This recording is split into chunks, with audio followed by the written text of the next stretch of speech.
میں نے عمرہ کیا، مجبوری کی وجہ سے مجھے جدہ جانا پڑا، میں نے حلق جدے میں کرایا، بالکل آپ کو دم دینا ہوگا اور مکے میں دینا ہوگا۔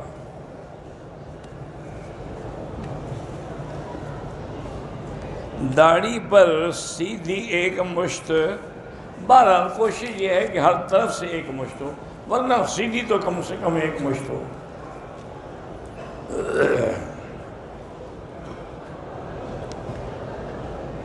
ایک آدمی جو پہلے بھی داڑھی مڈاتا تھا، عمرہ کر لے، اب بھی مڈاتا ہے، بھائی قبول کرنا نہ قبول کرنا تو اللہ کے ہاتھ میں ہے، وہ چاہے تو گناہ گاروں کا قبول کر لے اور نیکوں کا نہ کرے۔ بہرحال دعا کریں کہ اس عمرے کی وجہ سے اللہ اس کو ہدایت دے۔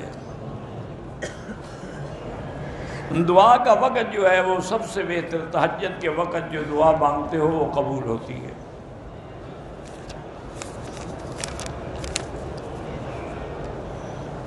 فجر کی نماز اگر قضا ہو گئی، جب اٹھو تو پھر فوراً قضا ادا کرو، لیکن اگر اشراق کے بعد یا ظہر کی اذان کے بعد ادا کریں تو خیر، سنت کی قضا نہیں ہوتی۔ کسی نے کہا ہے کہ درود شریف کا وظیفہ جو درود تمہیں آتا ہے وہی پڑھا کرو، درود ابراہیمی سب سے افضل ہے۔ بھئی اللہ کے بندو، ایک ہی سوال کو کئی دفعہ نہ پوچھا کرو۔ ایک دفعہ یہ بات یہ ہو گئی ہے کہ درود تنجینا، میں نے کہا تھا کہ وہ میں نے پڑھا نہیں، مجھے پتہ نہیں اس کا۔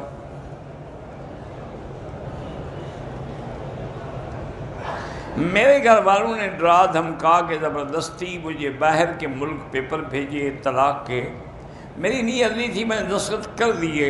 میری بیوی کو جب دستخط تم نے کر دیے تو نیت کیسے ہوتی ہے؟ بھئی جب تم نے پڑھا کاغذ کو تبھی تو دستخط کیے نا، نہ کرتے تم دوسرے ملک میں بیٹھے ہوئے تھے، تمہارا کیا بگاڑ لیتے؟ بہرحال طلاق ہو گئی۔ میں پاکستان سے آئی ہوں، میرے بھائی کا کہا اس کو کہو کہ درود شریف اور استغفار زیادہ پڑھے، اللہ برکت دیں گے۔ کہتے بہت سارے لوگ قابل اعتراض چیزیں آپ سے پوچھتے ہیں، آپ ان کے جواب نہ دیا کریں۔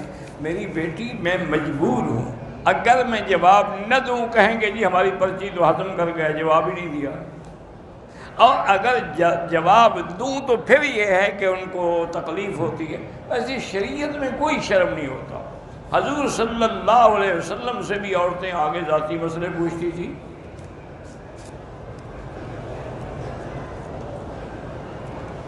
میرا بہنوئی جو ہے وہ اپنی بیٹیوں اور بیوی کے حقوق پورے نہیں کرتا، اللہ اس کو ہدایت دے۔ ان کی بیٹیوں کو کہیں کہ وہ روزانہ 2 رکعت نماز پڑھ کے اسی نیت سے دعا کریں۔ نماز کے لیے لازمی بات ہے کہ ٹوپی ہو، رومال ہو، یا افضل یہ ہے کہ آدمی کی پگڑی ہو۔ سر ننگی نماز پڑھنا بغیر عذر کے جائز نہیں، یعنی کپڑا بھی ہے لیکن نہیں پہنتا، پھر نماز مکروہ ہے۔ ایک ہے کہ ایک آدمی کے پاس سر پہ اوڑھنے کا کپڑا ہی نہیں ہے تو پڑھ سکتا ہے۔